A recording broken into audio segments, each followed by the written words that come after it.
Hi, I'm Liron Cohen. And I'm Mimi Torchin. And you're listening to Lady Parts TV, the podcast. Whee!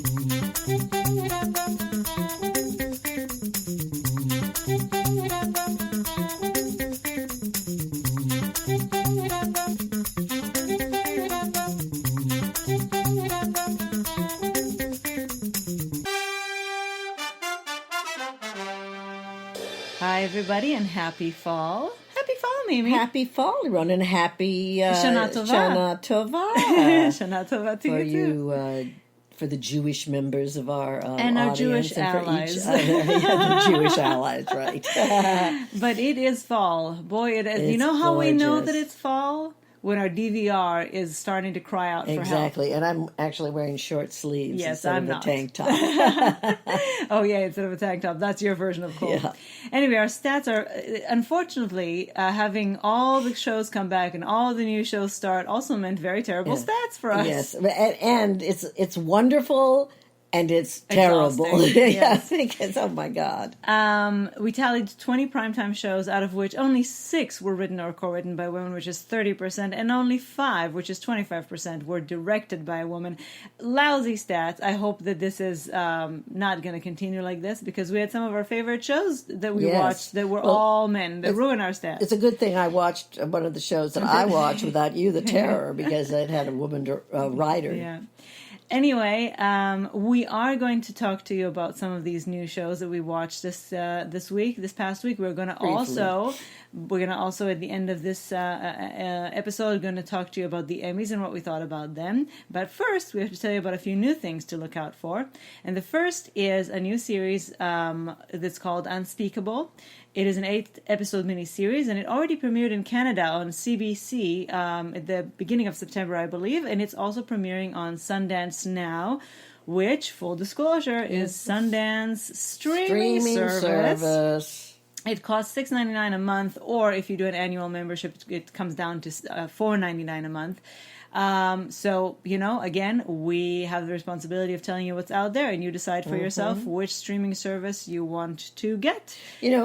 If Sundance hews to its reputation, as opposed to being like the free channel, which is sort of devolved into, I don't know, showing reruns and things, it might be worth it. It has a very good roster, I tell you. I've looked over everything that they have. Sundance is a quality channel, quality network, and their Sundance Now definitely has a lot of really good quality shows and movies on there, actually. So it might be worth your time going there. They have a free trial. Go check out what they have, and we're going to tell you about this new show that's premiering, this Friday, September 27th, which means that by the time you're listening to this, it will already be there. This Friday, isn't that today? Yes, but by the time they hear it, it's going to be tomorrow. So we're speaking from the past. By the time they hear this, it's going to be tomorrow. No, it's going to be yesterday. You are so confusing me. Anyway, the show Unspeakable, which the only bad thing I can say about it so far is that every time I hear its name, I start singing the Ace of Base song. Am I alone here? Maybe. You're certainly alone in this room. Created by Robert C. Cooper, and it's based on the first-person experience books Bad Blood by Vic Parsons and The Gift of Death by Andre Picard. And Picard. Yes, but I don't know if he's related to Captain Picard, but anyway, it's starring the wonderful Sarah Wayne Callies, who you might remember from The Walking Dead, and also Colony. We loved Colony. We're still upset that it's over. Sean Doyle, whom you might not know, but we know from the Joanne Kilburn movies, unless you're Canadian. Wendy Perusin. Michael Shanks from Saving Hope, and Camille Sullivan, and these 2 men and 2 women play 2 couples.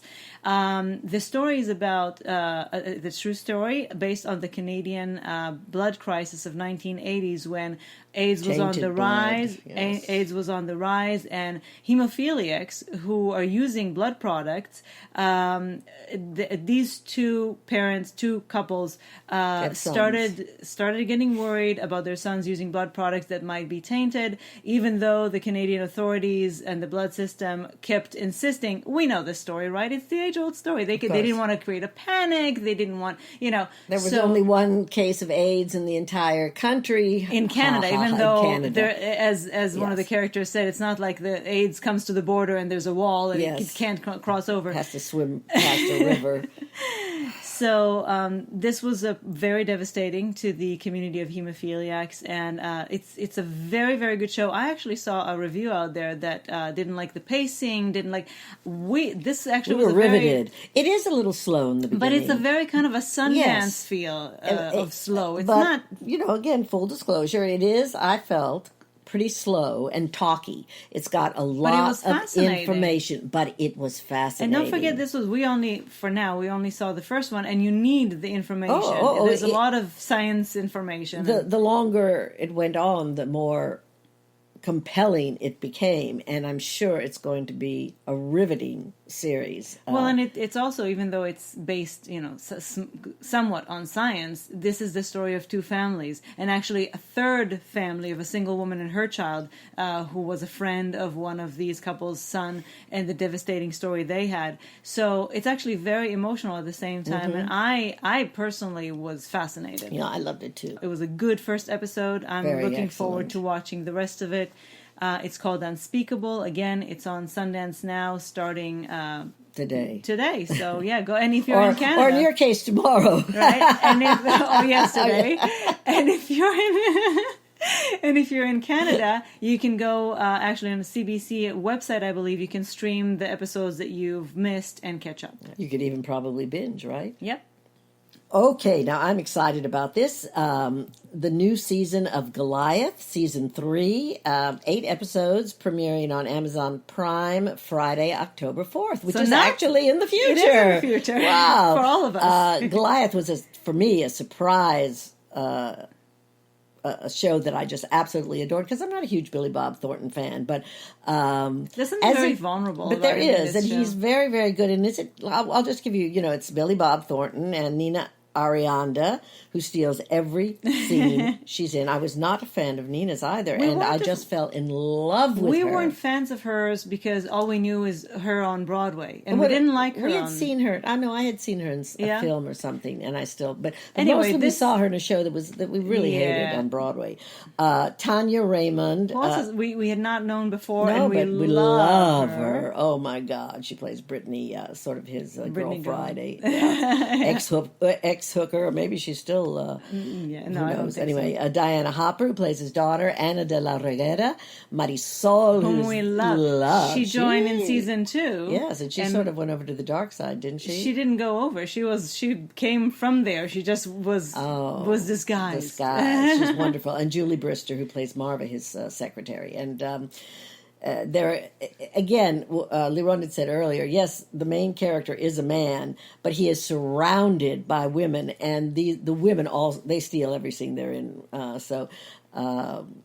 He's just he's kind of a lucky guy. He's got some really great actresses that he has to work with. And this season, it seems like he's going to have even more. Sherilyn Fenn, Beau Bridges, Griffin Dunn, Leslie Grossman from American Horror Story. Graham Greene, who I love, and Ileana Douglas, but the season's Goliath, who the big guns he's going to have to go up against are Dennis Quaid and Amy Brenneman. Yay! And they play a billionaire rancher and his sister. And, it's always about the big guys screwing the little guys. Oh, boy, screwing. That's an understatement. Yes. It generally has a health problem. This, I'm sure, has health problems. And they're just awful people. And, the more and more and more I think this I seems learn to about me, the world, it's just the world. This it's about a drought-stricken Central Valley. I think this is going to They're going to be stealing water. Yeah, I think it's going to be environmental oriented. It's going to be environmentally oriented, and it's going to be stealing water from other people who need the water, and they're using it for, I'm sure, to water their crops. And Dennis Quaid is a tough son of a bitch. I'm sure Amy's going to be kicking ass and taking names. Because this show, all of the women on these shows are kick-ass. so strong, whether they're for the good side or the bad they side. are. They're always, oftentimes, because they're women, then you think that,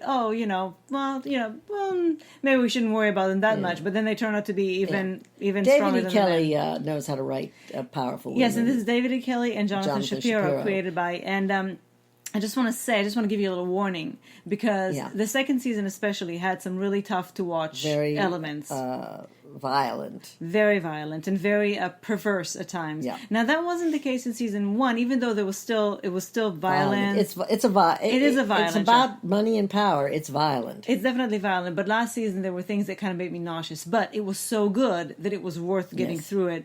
I don't know about this season, but it's just such a good show. Yeah, Goliath. I really, really recommend it 100%.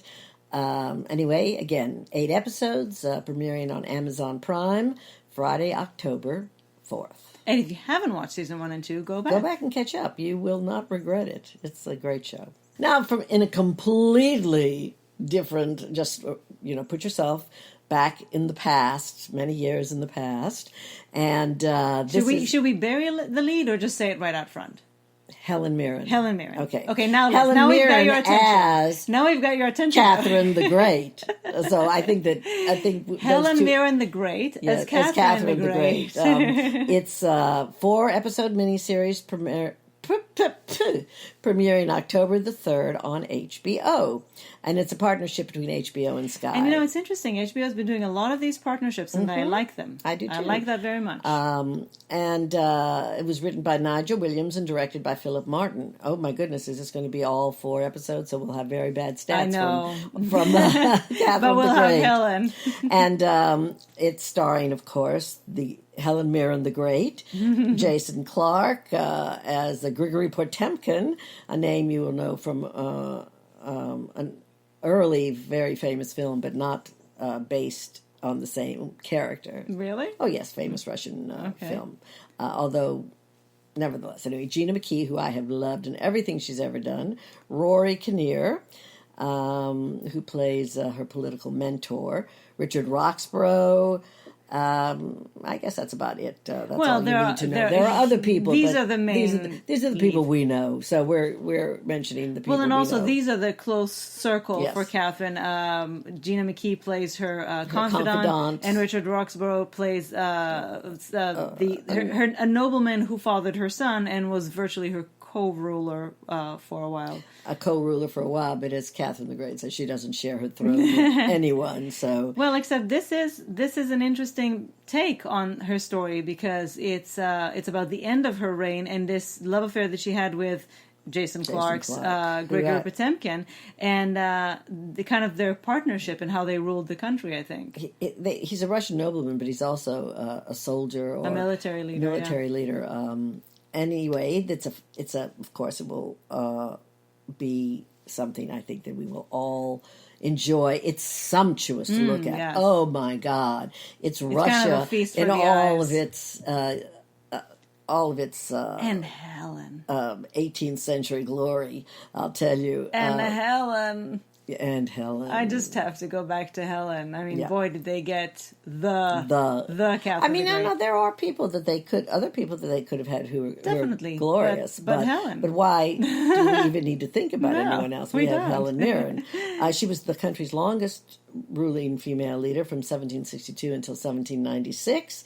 And she was quite the character. Yeah, she organized a coup d'etat that saw her husband, Peter III, boop, out you go, overthrown. So I think that it's definitely, if you're into historical drama, you will love it. And it's only 4 episodes. It's only 4 episodes. So.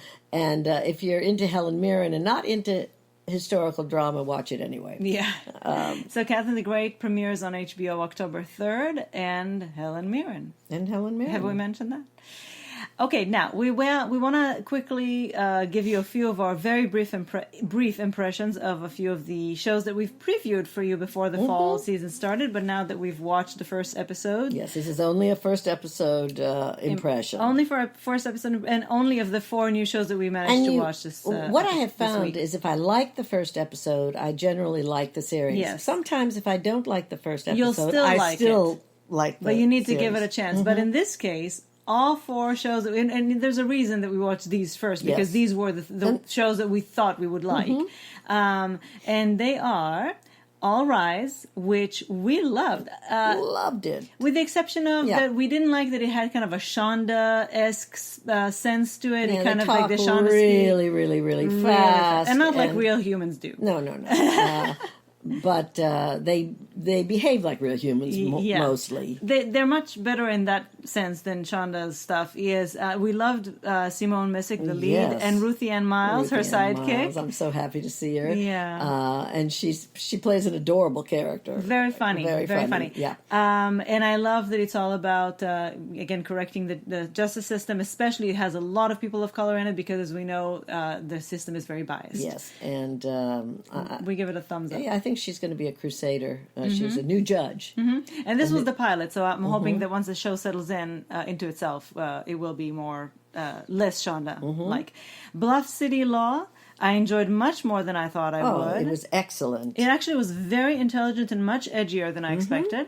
I like the leads. I enjoyed the first episode. It had a lot of substance. Jimmy Smits and his daughter, Yeah. his estranged daughter, she comes to work for his law firm. She's at a cutthroat law firm, and she comes to his. Well, she works for the big man, and now she's going to work for the people, for the little guy, right? Yeah. And it's very intelligent. It reminded me in some ways, because it has humor, a little bit of humor also, of a sort of, it's kind of LA Law-ish, but a little more personal. Yeah. Exactly.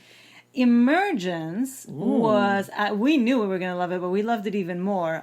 First of all, we loved the actors. That little girl is divine. She's wonderful. And Alison Tolman. Fantastic. Really, she is just so interesting. She's completely off of the leading lady type. You might remember her from Good Good Girls. I always want to Who call are her actually Bad Girls, but yeah. Girls.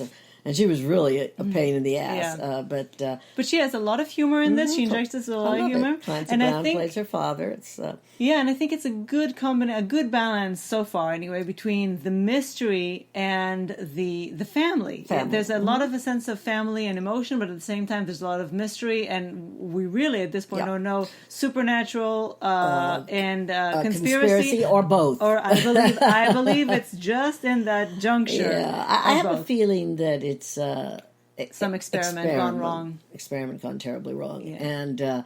But this girl is so fascinating because you don't know what she knows and what she doesn't know. And I think it's a combination of both. Yeah. Again, I think she kind of knows things because she is who she is, but she doesn't understand what she knows. Yeah. And Alison Tolman's the sheriff. Yeah. So we loved it. We loved it. Absolutely. And Stumptown is actually a lot better than I thought from the trailer. The trailer made it look very gimmicky and very a lot of too much action and stunts. The show actually, the first episode was had a lot more substance to it. I love Colby Smulders, who I did not really know. Yeah. Colby, because I didn't watch How I Met Your Mother. And she's a very kind of a low key action hero. She reminds me. She has kind of a Angie Harmon, Rizzoli kind of a air to me.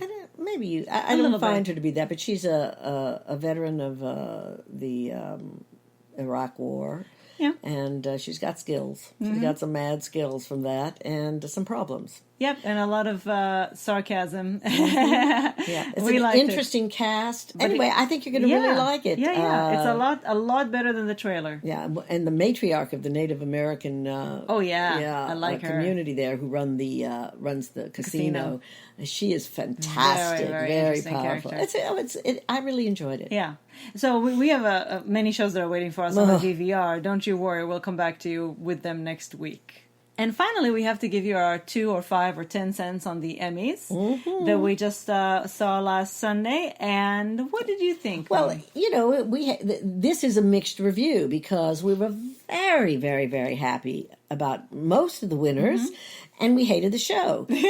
First of all, if the heads of any networks are listening to me, come on and spring for a host. Well, they thought if it worked for the Oscars, it can work for us. The Oscars were in the last minute. They had to cut their host, and so they made the most with what they had, and actually they did pretty well. They did very well. So I'm sure this emboldened Fox to save a few million bucks and not have a host, and it didn't work at all. But as Sarah Silverman said, also, who wants this job? It's a very ungrateful job. Yes, it's an. Nobody, exactly. And but first she complained, they don't like comedians, and then he said, "Well, would you do it?" She says, "No, it's a terrible job." But the show needs a host. Yes, because desperately. It was not well written. They made bad, tasteless, tacky jokes. They did a stupid thing with Maya Rudolph, where she and her who presented with her pretended they just had LASIK, and they were presenting like best actor in a comedy or something, and they misread all their names except it was comedy. Ted Danson. That was the kick. That was the punchline. She's read his name right, and while if it hadn't been like maybe the greatest moment of some of these guys' lives, it might have been funny, but it wasn't even that funny. But it really it was insulting and demeaning to the category. Yeah, if you're nominated for an Emmy, you want to have that moment where they read your name out, and exactly. Because they do say it's an honor to just be nominated. Yes. So, and they had this guy, doing the kind of thing that says this is so and so's third Emmy nomination, and he doing nonsensical patter that you couldn't hear, and if you did hear, it was like, who gives a It was insulting to everybody. It was demeaning, and it was beneath the show. This is the television's Oscars. Yes, this is what the daytime, our new image committee in daytime got together to tell them to stop making fun of soaps while you give us our Emmys. Mm-hmm. And we did affect change. And essentially, this is what they did. They made jokes. Exactly. Yeah. But the winners, we had so many surprise winners. I still cannot believe that Michelle Williams won Best Actress. That made our night. Series. Nobody else had to win. We didn't even care. But it turns out we did care. We did. Well, I came in fully with my expectations down to the bottom, like the basement, because first of all, because Game of Thrones had so many nominations that I thought, well, they're just going to win everything. I thought Veep on its last season is going to win everything. And I was so pleasantly surprised. And yes, say what you will about Game of Thrones canceling one another out, but also they took up 90% of the categories and didn't let other people be nominated. So that's fine. That's fair as far as I'm concerned. And if I may just add, if all the actresses canceled one another out, so Julia Garner won. That's just fine with us. It's just fine with us. And if HBO chose to not promote Gentleman Jack and not submit them because they were worried about Game of Thrones, well, guess what? So a completely different show from a completely different network won instead. Ha ha. Ha ha. And that one, though, was supporting actress. But Jodie Comer won for Best Actress, which was also wonderful. And but wouldn't we want Jodie Saran Comer, Jones? But don't you think Saran Jones would have won in just snap? Yes. And also, just I have to mention some of the speeches, which were fantastic. Oh, so great. Patricia Arquette talking about her sister, and the trans community. Michelle, again, who was the most, I think, quoted speech in the aftermath of the Emmys with give women what they tell you that they need, and they will repay you tenfold with their performances, their service, their job, whatever. And she was so emotional. Oh, she was so wonderful. Oh, I love her so much. Billy Porter, who made history as the first out gay black man to win Best Actor. What a sensational moment that was. And of course, Alex Borstein, who talked about her grandmother who stepped out of line. Was saved during the Holocaust. Yep.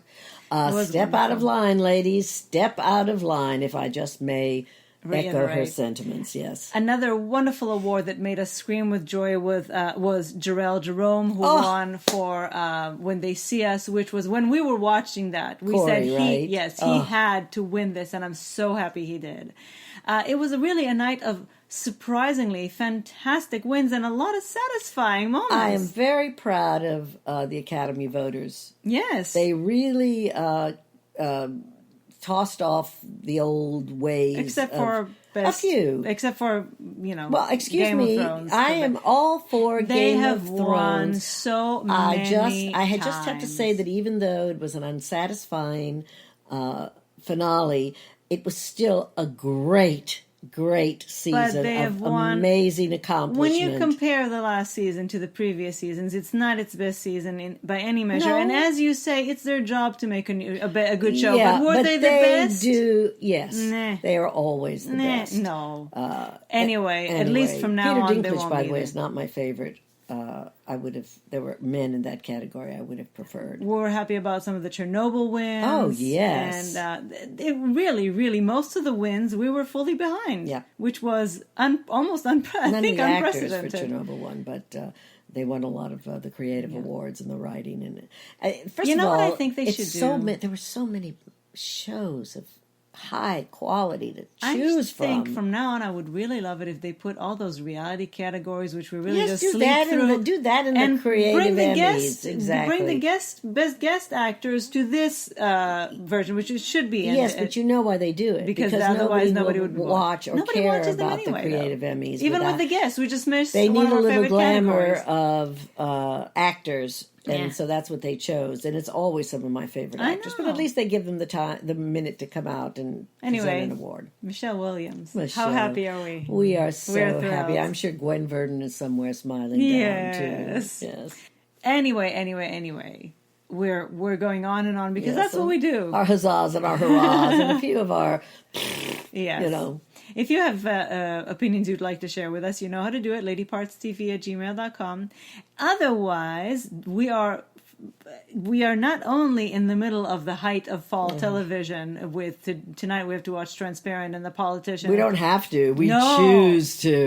Yes. We can't wait. But we are also in the early stages of awards season for movies, and this is the time now when all the good movies come out, so you can expect to hear a lot about Yes, a lot of especially when movie we get reviews back from to us. New York and Yes. they're all there. And they're all there, and we're going to have screeners piled up Yeah. on Well, we're not our doors. complaining, No, however. no, not at all. No, we love So, watching movies in bed. You can expect to hear a lot about movies coming up. Anyway, we are going to talk to you again next week, so make sure to come back. Bye.